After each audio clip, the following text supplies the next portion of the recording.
दागी नेताओं पर आया फरमान, क्या नहीं लड़ सकेंगे दागी नेता आजीवन चुनाव।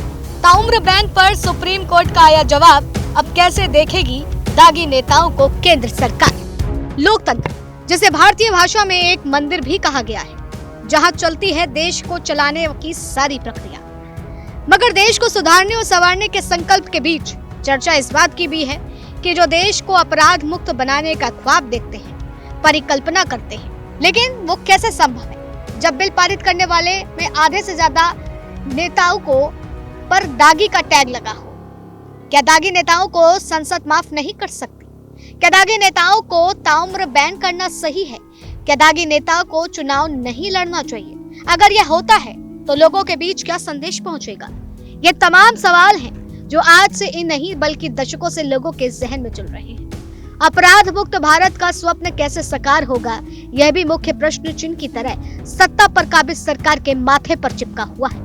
यही वजह रही जब यह फैसलों ने अदालत का दरवाजा खटखटाया, जिसके बाद से चर्चाओं के बाजार में काफी सरगर्मियां इस मुद्दे को लेकर के तेज हो गई।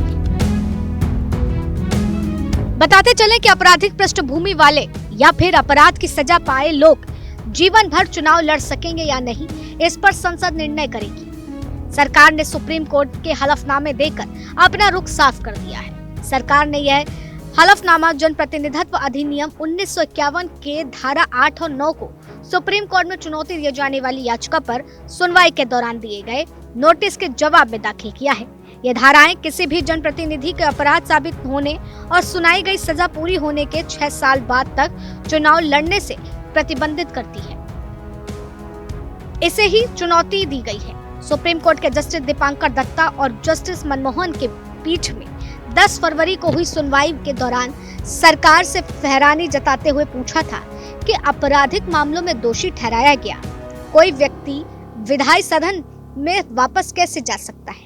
पीठ ने तब 3 हफ्ते में जवाब दाखिल करने का आदेश सरकार को दिया था, जिसके बाद केंद्र सरकार आपराधिक मामलों में दोषी ठहराए जाने वाले राजनेताओं पर आजीवन पाबंदी लगाने के खिलाफ दिखी।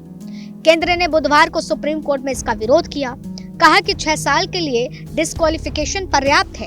इस तरह की अयोग्यता पर फैसला लेना संसद के अधिकार क्षेत्र में आता है। दरअसल सुप्रीम कोर्ट में दोषी नेताओं पर आजीवन बैन लगाने की मांग वाली याचिका पर सुनवाई हुई। केंद्र ने कहा कि याचिका की मांग कानून को दोबारा लिखने या संसद को किसी खास तरीके से कानून बनाने का निर्देश देने जैसी है।